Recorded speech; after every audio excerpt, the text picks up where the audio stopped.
Hello, this is Eric Morse-Brown from Trinity Property. I'm here just to give you some more information and a further update on the Renters' Rights Act, which is now law. There are some new bits of information that have come out.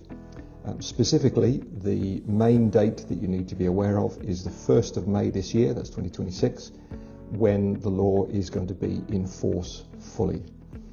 From that point, you won't be able to give a Section 21, which is the no-fault eviction.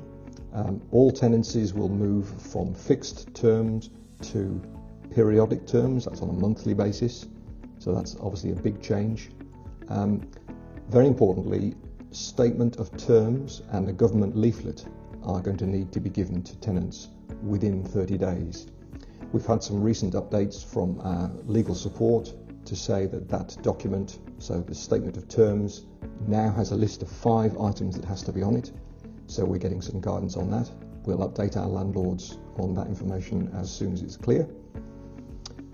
You're only going to be able to do rent increases once per year via what's called Section 13, which is a particular form that has to be done.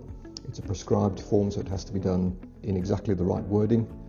So there's going to be lots of things that you have to be aware of to make sure that's compliant for your rent increases. We are not going to be able to have what's called bidding wars, so tenants offering more rent than a property is worth. We're going to have to cap the rent at market rent, so it's important to make sure that the research is done on any rent increases to make sure that it's at market rent.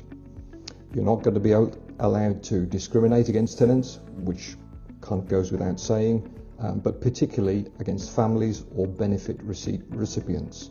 So those 2 categories are something that will really be highlighted.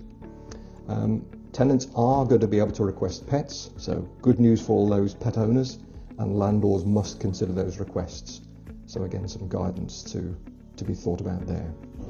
Later in the year, we believe there will be what's called a PRS database, which is the private rented sector database, and that'll be introduced on a regional basis, but more to come on that as we know more. Hope that's of help, and we will come back to you again as soon as we have more news to share.